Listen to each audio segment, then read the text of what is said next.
What's going on, guys? Welcome back to another episode of 2 Minute Drill. My name is Omar, and next to me is Earl. Below me is Max. Today, we're going over the winners and losers of the trade deadline. And please, somebody let me know what the timer is. By the way, one of you two.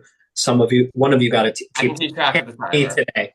So Omar's off timer duty for the time being, so I'll pick it up. I am in the Dominican Republic, but we are Still having worldwide out here. we are still here, and we are standing and doing a podcast. Doing it You're around. standing and doing a podcast. All Yeah. right, I got the 2 minutes ready. Am I going first? Yes, you Yes, are. sir. All right, my 2 minutes start now. Obviously, the big winner, I think everyone agrees on this, is the Los Angeles Lakers to get Luka Doncic for a fairly small amount and then to land him an ideal center for his play style and Mark Williams. Obviously, you gave up DALTON, KNECHT, and an unprotected pick, which could be very lucrative in the future. But in terms of getting good players at decent value, it's going to be the Lakers. If you get Luka Doncic on your team for anything less than a small country, you're a winner of the deadline in my book. Another team that I would say low-key kind of made some nice moves. I do think the Clippers actually positioned themselves pretty well here. I think Drew Eubanks is a solid backup center. Obviously, they're never going to rely on him to start unless Zubac goes down.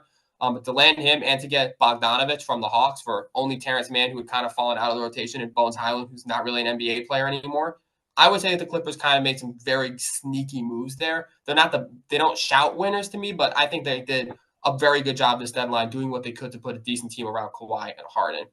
Losers, obviously the Dallas Mavericks. They get Anthony Davis. They're going to be good for the next few years, but straight up, trading Luka Doncic at 25 is a bad move for the future of their franchise. We've talked at length about this, so I'm not going to dwell on them too much.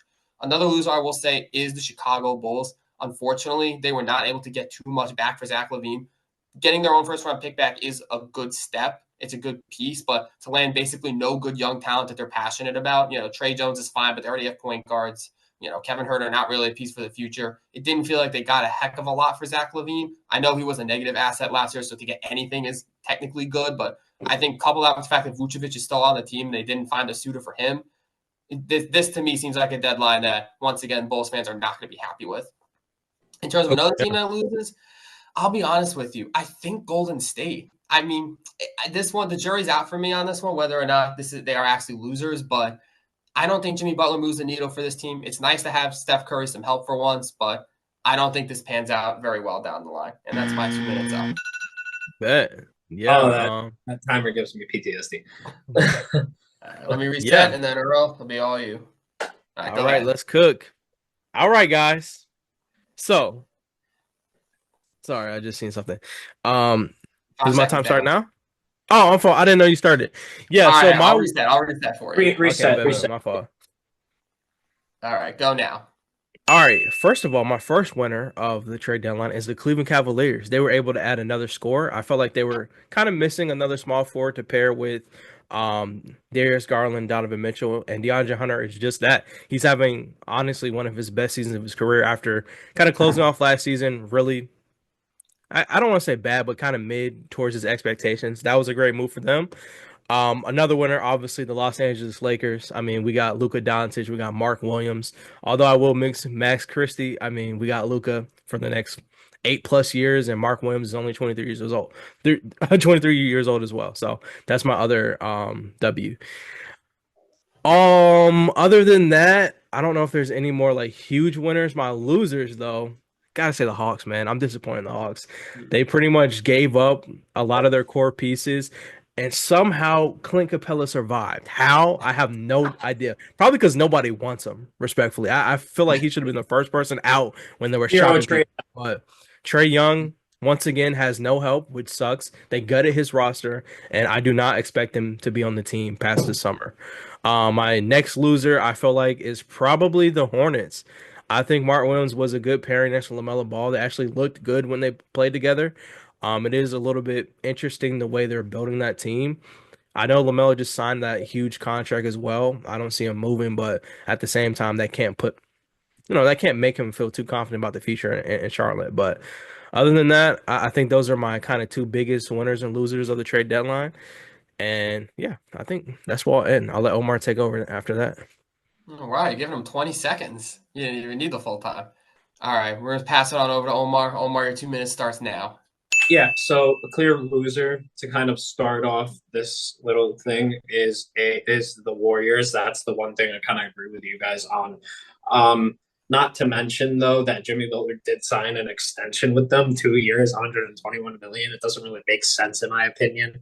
I like the trade itself, as I've said before. I don't like what happened after the fact that Jimmy extended with them. I don't think that was a good move. They should have tried to at least agree to less. I know Jimmy Butler seemed pretty adamant on getting a contract extension and making it be that much. So, I mean, I guess that was the one thing the Warriors had to do, and it's going to crash and burn. But I think we kind of all expect that at this point. A winner of this deadline, I feel like a sleepy winner of this deadline may be the Milwaukee Bucks. I know people don't really like the move, Chris Middleton for Kyle Kuzma. Personally, I wanted them to try and keep Chris Middleton. I don't think he's the third option on that team anymore, but I do think he could have still been very effective on that team off the bench. There's no way that you can't bring Chris Middleton off the bench on that spot.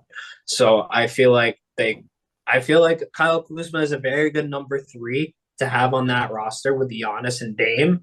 I think Brook Lopez is I think he's going to re-sign with them as well. I know he's like a restricted or unrestricted free agent after this year, so I know he's going to re-sign with them as well. And it's just giving the Milwaukee Bucks bodies is ultimately what was the goal with trying to sign Kyle Kuzma. And I'm happy Jericho Sims is off the Knicks team. They're not a winner of the deadline to me, but I'm just happy he's finally with God. And that's your 2 minutes, Mr. Omar. I want to stop this. There we go. Yeah. All right, 2 minutes on the clock for open discussion.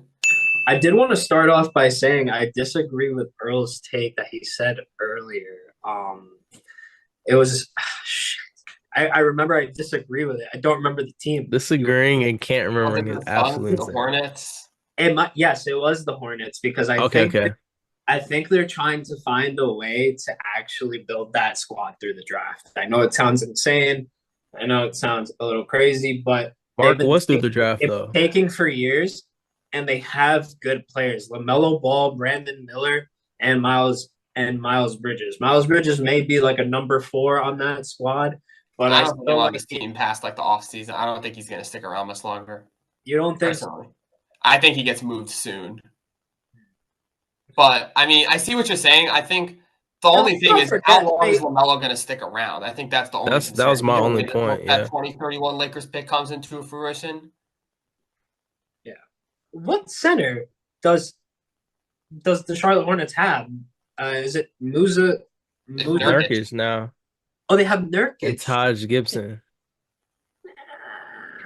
I mean, I'm just saying yes. I'm just saying. I mean, like, okay, but I don't think they're gonna play him. They played their guy. They played him heavy when they didn't have centers. They played that guy. It was a G League guy. I can't remember his last name, but I remember his first name. Yeah, I know who you're talking about. He's not really Diabate. Diabate. He's not the best like starting level center. Like I watched games and they try to experiment with it. I just know LaMelo's probably. Nah, he's getting paid. It's whatever. Them young boys don't care. Yeah, he's just gonna average more now. I'm saying Washington puts themselves in an interesting position now that they have like a bunch of I think it's like expiring deals with like Marcus Smart, Chris Middleton. If they don't build through the draft, this Wizards team won't be good for the rest of our lifetime. I'm convinced of it. Yep. And that is our 2 minutes up. Nice. Thank you guys so much for watching another special episode of 2 Minute Drill. Let us know in the comment section below who you think won this trade deadline, who you think lost this trade deadline, whether you agree, disagree with any of our takes. And as always, if you have any suggestions for 2 Minute Drills, teams you want covered, topics you want discussed, let us know. As Omar is boxing you in the corner. Thank you all for watching this episode. We'll be back at it again for our regular podcast in a couple days. Adios, everyone. Enjoy the weekend hoops. Peace.